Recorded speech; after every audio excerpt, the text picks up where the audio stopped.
de la mañana, 24 minutos, y está con nosotros a propósito de abordar cómo avanza este tema importante el activista Modesto Montero, a quien los saludo la mañana de hoy por estar con nosotros. 7 de la mañana ya, 25 minutos. Modesto, buenos días, gracias por acompañarnos. La lectura de el desenvolvimiento de este ataque a suelo venezolano que terminó con la defenestración de Nicolás Maduro como presidente de Venezuela. ¿Qué lectura puede dejar para lo subsiguiente y también para Latinoamérica bajo su percepción? Buenos días.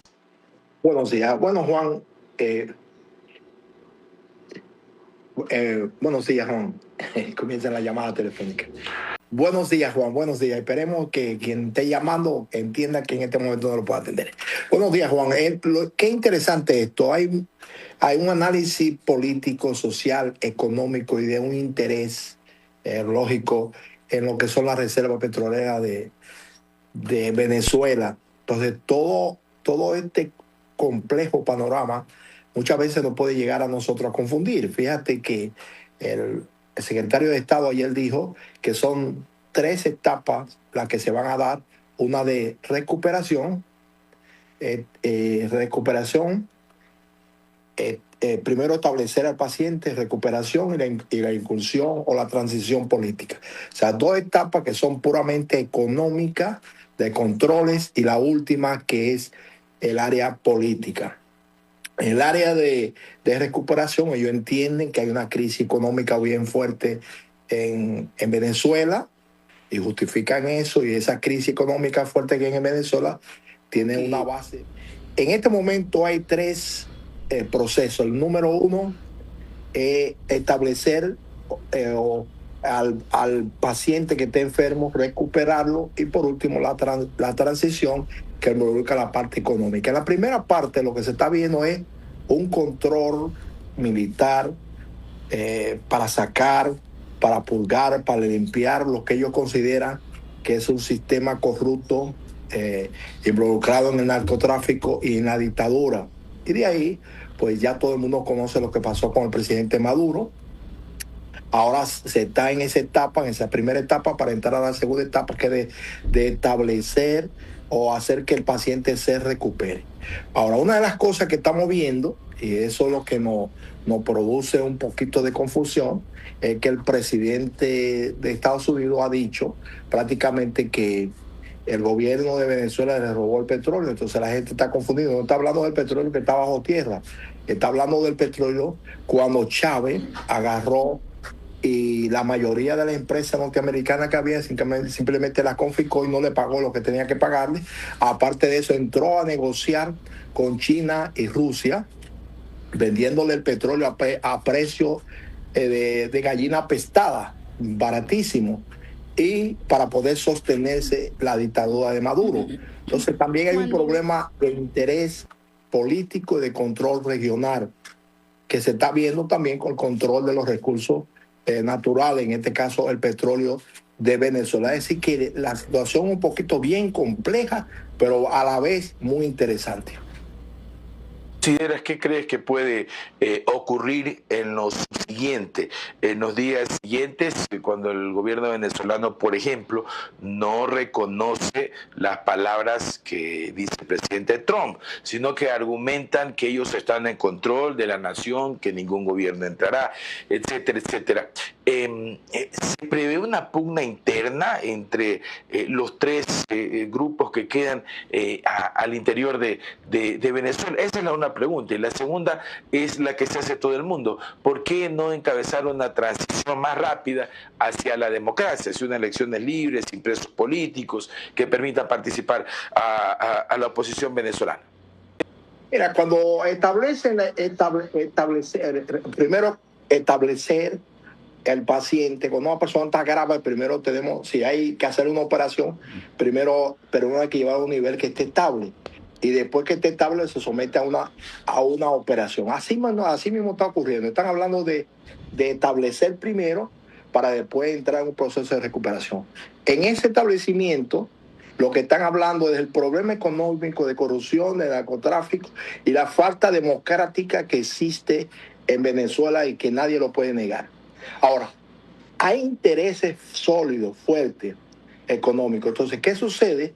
Que cuando aprecian Maduro, hay un problema interno ahora porque se cree que Maduro fue traicionado. Entonces, dentro de ellos mismos hay una división tremenda en este momento, porque recuerda que Diosdado Cabello, que es el segundo hombre más fuerte, tiene 25 millones de dólares por su cabeza, y Padrino López, que es el tercero, tiene 15 millones. Entonces hay un problema interno y de división interna tan fuerte ahora, que es precisamente por eso que no pueden establecer un gobierno, o entrar en la política y establecer un gobierno, como es el caso de María Corina y El Mundo, que ganaron las elecciones, porque ellos no tienen ese poder, esa fuerza, ese respaldo militar. Entonces no es posible. Tú no puedes someter a un paciente a una operación si primero no lo pone estable. Y ponerlo estable quiere decir purgar con ese problema que existe en este momento interno, muy fuerte, muy complejo. Hay que entrar a eso para después entrar a la recuperación. Por eso es que Trump dice, le vamos a comprar petróleo y se lo vamos a comprar a precio del mercado, 50 millones de barriles. Entonces, ya están negociando, y con esos recursos económicos no se lo van a entregar, porque si se lo entregan, la corrupción que hay, lo van a tratar de suministrar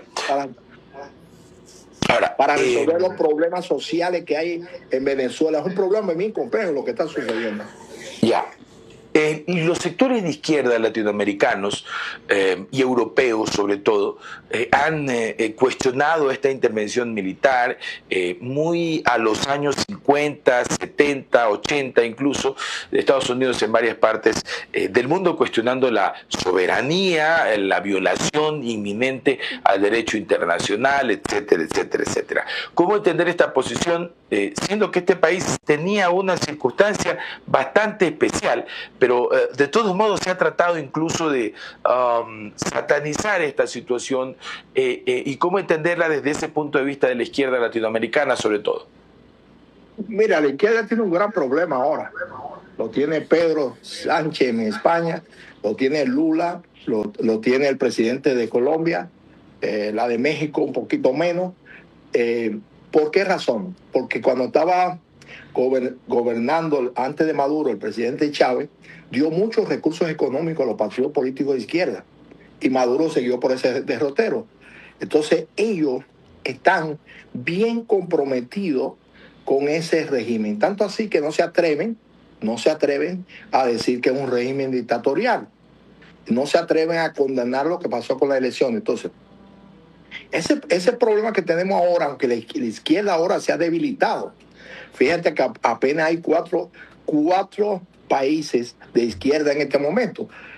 México, Colombia, tenemos, si se quiere decir, Nicaragua, que no tiene ninguna fuerza, y Lula. Entonces, esa situación a la que se está viviendo ahora, y el debilitamiento de la izquierda y la doble moral de la izquierda, porque fíjate, Juan, cuando nosotros hablamos de soberanía, es cierto, un país es soberano, pero ¿qué es soberanía? ¿Dónde descansa la soberanía? ¿Cuál es el poder de la soberanía? La soberanía descansa en el pueblo. Y si el pueblo va a una elección y les roban las elecciones, no publican las elecciones, se mantienen en el poder dictatorialmente, ¿de qué soberanía tú estás hablando? Si el primero que pisoteó la soberanía de su propio pueblo fue Maduro. Don Modesto, ¿por qué se da esta situación de que por una temporada de repente se ve que la izquierda toma mayor fuerza y gran cantidad de mandatarios, al menos en Latinoamérica, eran de izquierda, y poco a poco se está viendo este cambio, ya que los pobladores de los distintos países se empiezan a inclinar por la derecha? Y también cómo explica lo que usted comenta de que muchos de estos, bueno, o al menos se ha visto en al menos 2 o 3 países, que estos partidos que se denominan a sí mismos de izquierda, llegan a perennizarse en el poder y a convertirse en dictadores, cuando supuestamente esta ideología defiende tanto la democracia. Fíjate, una cosa que ha ocurrido con la izquierda, lo mismo que ha ocurrido con la derecha, es un factor común, el factor corrupción. La corrupción ha debilitado, ha permeado, ha controlado, hasta tal grado que la ideología no nos sirve para nada. porque tiene la misma práctica corrupta de la derecha a la izquierda. Y eso se demuestra en lo que está pasando en España con Pedro, que su familia, su hermano, dos dirigentes del partido de izquierda están involucrados en actos corruptos. Por ejemplo, aquí en Ecuador tú oyes a un Correa que nunca se ha pronunciado con relación a lo que ocurrió en las elecciones en Venezuela, ni ha condenado la dictadura de Maduro. ¿Por qué? Bueno, en una entrevista Correa dijo los otros días que él es asesor económico de Maduro y que tiene un equipo económico que lo asesora. Entonces ahí está. Los intereses económicos particulares están por encima de todo. Y se dice, sí, no se ha aprobado eso, pero se dice que posiblemente el Partido de la Revolución Ciudadana recibió financiamiento de Venezuela. No se ha aprobado, pero Correa dijo los otros días en una entrevista que él asesoraba directamente a Maduro y que tenía todo el equipo de asesores. Hay intereses. Lula tiene interés. Boric, aunque no tiene interés, pero lo que hace es que se alinea para defender lo indefendible y mirar para el otro lado, aunque él condenó con una dictadura, Lula no reconoció a Maduro. Esto es un problema bien complejo. ¿Usted cree que con esta situación, con esta detención de Maduro y esta caída poco a poco del régimen chavista en Venezuela, va a impactar en cuanto a la economía política justamente de otros países, tal vez en las próximas elecciones? Me parece que sí. Fíjate que perdieron en Bolivia, la izquierda ya perdió en Bolivia, perdió en Chile, hay elecciones ahora va a haber elecciones allá en Brasil y posiblemente también pierdan. Entonces todo esto que está ocurriendo y sobre todo va a haber un derrumbamiento en Cuba. El sistema comunista se está derrumbando porque quien lo sostenía era Maduro, suministrando recursos económicos y petróleo, y en este momento le acaban de cerrar la llave. Ahora es México que está tratando de auxiliar, pero de México a Cuba la distancia es muy grande y no vamos a poder suministrarle toda la energía a Cuba. Yo estoy convencido que sí. Estoy convencido que se va a ver un derrumbamiento en Colombia de los movimientos de izquierda. Ahora, ¿cuál es el problema más serio ahora? Si de verdad queremos un sistema democrático que le permita a los pueblos caminar por un sendero de soberanía, de que sean los propios pueblos los que determinen el camino el sendero por el cual quieren caminar, que no sea una imposición de un imperio, indudablemente que sí, pero fíjate qué interesante. Casi nadie de izquierda critica lo que hizo Putin en Ucrania. Nadie de izquierda critica lo que pasa en China, que no es un sistema democrático. Es un sistema dictatorial cerrado. Nadie absolutamente critica cómo Putin ha destruido toda una nación, un pueblo. La gente habla de soberanía cuando le conviene, pero nadie ve la soberanía de Ucrania. Nadie ve la soberanía de Ucrania. Ese es el doble rasero, ¿no? Que tienen los críticos, los analistas. Ayer Diosdado Cabello decía que alrededor de 100 personas fallecieron en esta intervención, fueron víctimas o fueron asesinados por los equipos de élite. De ellos, alrededor de 42 han sido cubanos del anillo de seguridad. Es decir, que uno se pregunta, ¿dónde queda lo que tanto se habla, ¿no? El tema relacionado con la integridad de la nación, la soberanía, cuando el anillo de seguridad principal era cubano. Bueno, no se sabía que el presidente Maduro era casi que un rehén de los Castro, ¿no? En Cuba se ha decretado incluso duelo nacional por esta situación, sin dar explicaciones. ¿Qué hacía tanto militar cubano ahí alrededor? Pero para ir terminando la entrevista, Modesto, hay mucha, digamos, expectativa de lo que pueda acontecer. ¿Cómo ves el corto plazo? No el mediano ni el largo plazo, que ya lo hemos hablado, sino el corto plazo con tres padrinos, Diosdado y la señora Rodríguez, ellos ahí tratando cada uno de pugnarse, de tener en el poder a cada uno, y por el otro lado tienes el gobierno de Estados Unidos diciendo, todo está en calma, estamos administrando el país. ¿Crees que esto termine bien? Mira, cuando un paciente está grave, primero hay que establecerlo, hay que tenga un nivel estable para después someterlo a una operación. En este momento ese paciente está grave. Se está tratando de ponerlo en un nivel estable. Para después viene la operación que incluye el aspecto económico, el aspecto social y la libertad de los presos políticos que tienen que liberarlos, democratizar la participación política, dejar que todo el mundo pueda participar, cambiar todo lo que es el sistema electoral para que pueda haber una elección libre y transparente. Después que se logre eso, que es la recuperación del paciente, entonces viene la parte política, que es la más difícil de todas, y que cuando se trata de llevar a cabo esa practicidad en la parte política, sin primero lograr las dos primeras, lo que hay es derramamiento de sangre, lo que hay es un descontrol total, un cambio de poder, pero no se democratiza y el país no avanza hacia un rumbo duradero y hacia un camino donde los ciudadanos reciban realmente un beneficio, sino que se convierte en una pugna de poder. Lo que significa, ya el presidente Trump lo dijo, la recuperación para llegar a transición a la parte política necesitan 18 meses. Lo que nos están diciendo a nosotros, de manera simple, que de aquí a 18 meses no va a haber elecciones, no va a haber cambio de gobierno, es primero estabilizar al paciente, recuperación, y después viene esa parte. Puede ser que no, que se dé antes, todo depende. Uno no tiene una varita mágica para decir que se va a hacer antes o después, pero ellos están hablando de fecha, de 18 meses, para recuperar al paciente y entonces entrar a la discusión política, que es entrar al problema de la elección. Modesto, muchas gracias por compartir con nosotros. Todo esto nos lleva a nosotros a una conclusión.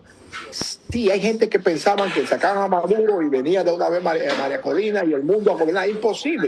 Imposible. Tiene que haber primero estabilizar al paciente, después viene la recuperación y el último paso es la parte política, donde incluye elecciones, nuevo presidente, y darle la oportunidad también a los chavistas, porque el país es de todo, que ellos puedan participar. Pero en elecciones limpias, ¿no? En elecciones limpias. Y si ellos ganan en elecciones limpias, tendrán la oportunidad de gobernar también. Y eso es algo porque un país se estabiliza así, se recupera así, devolviéndole el poder al pueblo, la soberanía al pueblo, con transparencia. Y eso es muy importante, y yo creo que eso es lo que están tratando de hacer. Y yo creo que se puede lograr, pero no sabemos si va a ser a corto plazo o a largo plazo, porque la situación, Juan, te lo confieso, es muy compleja. Gracias, Modesto, por estar con nosotros y compartir con nuestra audiencia tu disección y análisis de este tema importante que también atañe a toda Latinoamérica. Muy gentil. 7 de la mañana, 43 minutos, 7:43, amigos y amigas. Una pausa.